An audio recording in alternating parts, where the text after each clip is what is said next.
Guys, we have an urgent information coming out when it comes to nation against nation and kingdom against kingdom. Venezuela reacts as U.S. aircraft carrier nears coast. All right, so we're gonna see what's going on here, guys. This is the same person that was hiding in a bunker about 2 months ago. I think this is Padrino. He's the one that puts out the military updates and yeah, we're gonna see what's going on with this one here. Give me a second. Let me just read this part. If you can, like, subscribe, and hit that notification bell. I really appreciate it. It says here, Venezuela has placed its armed forces on high alert amid rising tensions with the United States of America, announcing what Defense Minister Vladimir Padrino Lopez described as a massive deployment of ground, aerial, naval, riverine, and missile forces. All right. So for those of you that don't know, yesterday, one of the biggest, actually the biggest U.S. aircraft carrier just arrived near Venezuela. All right. So it's the biggest. And right now, that region is packed. We have like multiple F-35s, bombers, a nuclear submarine. I heard there's like more than 15,000 soldiers, MQ-9 Reaper, multiple warships. I mean, we have a whole bunch of stuff out there. And no, it's not to stop these little small vessels. I do believe we're about to see something big in that region. I do believe that Venezuela possibly is going to get hit. All right, guys, before I start, for those of you that want to send us letters or prayer requests, you can send it to me, US Santiago, or my wife, Jessica Santiago, at 3432 US Highway 19, number 2, Holiday, Florida, 34691. And for those of you that want to help and support the channel, we do have the Cash App link and the PayPal link in the comments box and also description box. Also, guys, yesterday I did post a Patreon. The link will be in the description box. Again, that's another way to support the channel. It's through Patreon, $5 a month. We get you access to our live stream. Also, guys, I'm thinking about taking November 15 off. I don't remember the last time I took a day off, but I'm thinking about taking November 15 off. And again, I really appreciate the love and support. So let's see what's going on here, guys. This is a big breaking news here when it comes to wars and rumors of wars. It says here the order issued Tuesday includes the participation of police, militias, and citizens defense units as part of nationwide military exercises involving nearly 200,000 personnel. The move comes in direct response to the arrival of the USS Gerald R. Ford carrier strike group, led by the world's largest aircraft carrier in Caribbean waters, a deployment that Caracas views as a prelude to a possible U.S. invasion aimed at removing Nicholas from power. There were multiple sources that came out said that it's not going to be an invasion, but there's a possibility there might be some missile strike. Now, the strike is going to target the cartel facility where they make their drugs and stuff. So those regions could get hit, but I don't think it's going to be an invasion. I just don't see that happening. If that's the case, then that peacemaker stuff is just going to fade away. But I can understand Donald's point of view. Here in our country, we are seeing a lot of these drugs pouring into our sleeping giant land, and more than 90,000 citizens pass away from overdose from these products. So again, we need to put a stop to that. And it's becoming a lot crazier now, and most of these citizens are young ones. I mean, like in their 20s. All right, so it says here, the military standoff represent one of the most dangerous confrontation between Washington and Caracas. Once again, Caracas is the capital of Venezuela. All right, Caracas in years, The U.S. Commander-in-Chief administration has justified its regional buildup as part of ongoing operation to disrupt illicit of the gang operation and protect the homeland. But Venezuelan officials accuse Washington of imperialistic aims. So Venezuela is saying, well, hold on, stop. You guys are not here to stop the drugs and stuff. You're trying to remove Nicholas and put in another gov. Kind of think about it, it sounds like a revolution. So it says here, with both sides claiming defensive motives, the escalation risk tipping into open conflict. And for Nicholas, the threat of U.S. aggression has provided an opportunity to rally support amid widespread unrest and deepening international isolation following his disputed 2024 re-election. That 2024 re-election, that was a whole different ball game. Again, for those of you that knows, there were videos that you had those gangs out there. They took the boxes, like I'm just going to spell it, the VOTES. Man, they took them boxes away and stuff. I believe Nicholas lost. Big time. The other party, they won. But again, you guys already know that's lawlessness going on out there. So the U.S. don't recognize Nicholas as being the victorious winner. Other countries don't recognize it. Russia, China, and other lands, they recognize it.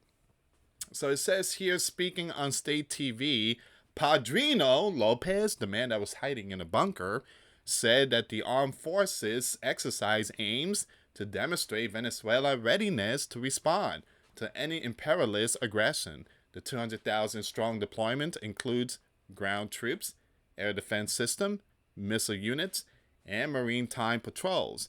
Now, even Russia came out. They say they're going to back Venezuela. And there was some report, there was a couple of sources out there saying that Russia might send Orishnik. That's a very powerful equipment. I think it's much more powerful than Kinzel and other missiles. Orishnik is no joke. And I don't think Donald is going to allow that to happen. If they send Orishnik, it's just going to spark something. If Venezuela gets Orishnik, it's going to be game over. I wouldn't say game over, but that would definitely take us to World War III. I mean, Orishnik dropped in Times Square. I mean, that's... That would be ugly. We don't have a missile defense system that could stop that anyways. It's just going to be really bad. So the Ministry of Defense emphasized that the maneuvers are meant to protect national sovereignty and deter U.S. military interference. The Gov also mobilized citizens, militias, and police units to coordinate with the military in key regions across the country. Now, here's the thing, guys. I seen the video of the militias.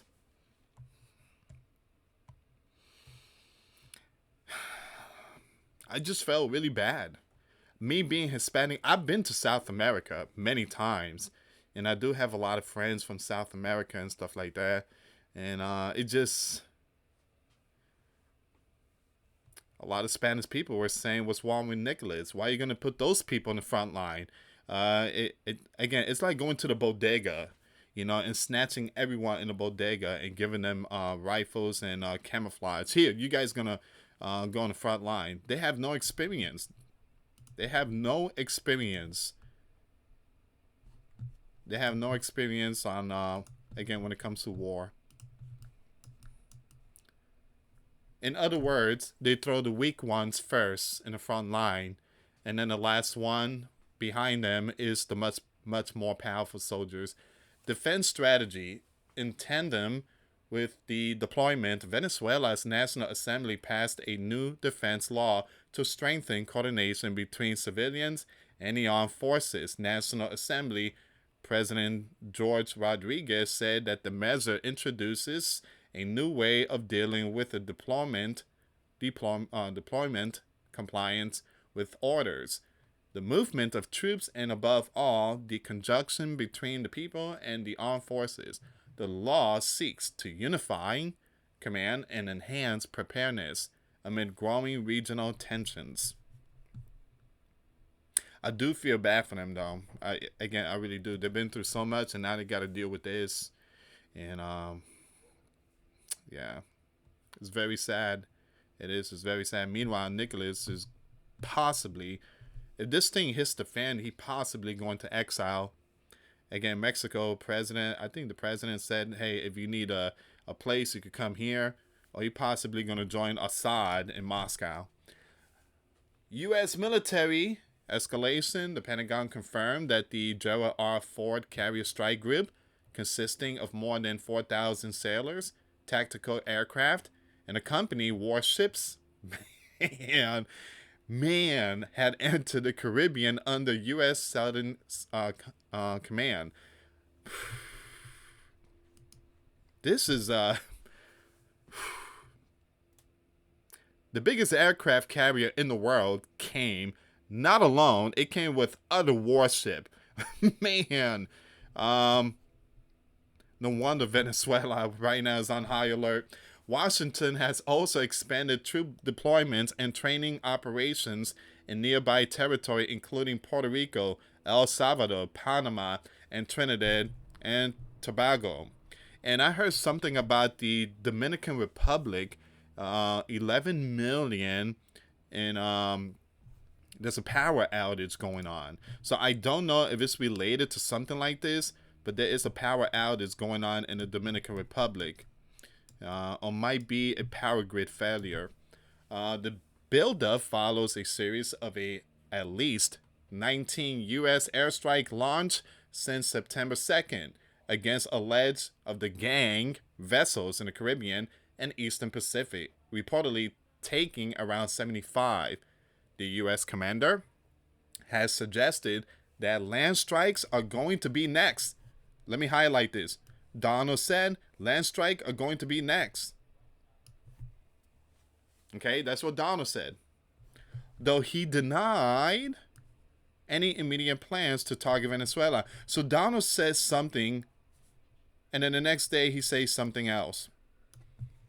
He's going to strike them. He will strike them. I believe he's going to strike them. Look at that. You see all them birds on that aircraft carrier? That's a lot of birds. That is a lot of birds. So where is the U.S. Southern Command area of responsibility? Well, the USS Southcom oversees a vast operational zone that spans 31 nations and 12 territories across Latin America and the Caribbean, covering roughly 1/6 of the Earth's surface assigned to regional unified commands. Its area of responsibility stretches from the southern border of Mexico through Central and South America, encompassing countries such as Colombia, Brazil, Argentina, and Chile, as well as the surrounding waters of the Caribbean Sea. The command also includes numerous island nations and territories, including Cuba, the Dominican Republic, Jamaica, and Puerto Rico, underscoring U.S. Southcom extensive reach across the Western Hemisphere. All right, so here's a picture, guys. Let me just pull this up really quick here. So you got the Southern Command.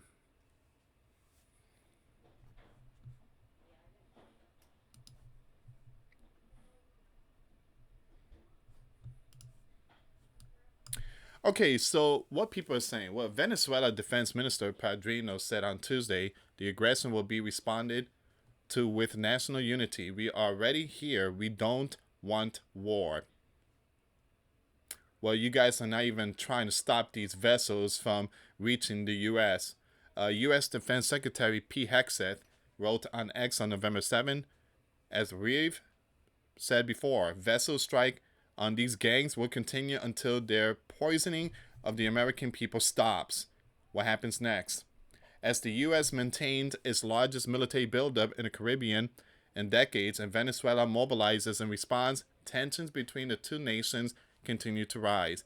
Both governments insist their actions are defensive, but with opposing forces now positioned across the Caribbean. The situation has entered a critical phase where even a minor misstep could trigger direct confrontation. And that's where we are right now, guys. So I'm going to keep you updated with this nation against nation and kingdom against kingdom. But one thing I tell you, time is ticking. The biggest aircraft carrier in the world has just arrived. And now Venezuela is on very extreme high alert. We are seeing it, living it, and witnessing Bible prophecy happening right in front of our faces. Thank you so much for watching, guys. Once again, make sure you like, subscribe, and hit that notification bell. The links to the videos I posted today will be in the comments box. God bless to every single one of you. Be safe. Till next time later. Peace.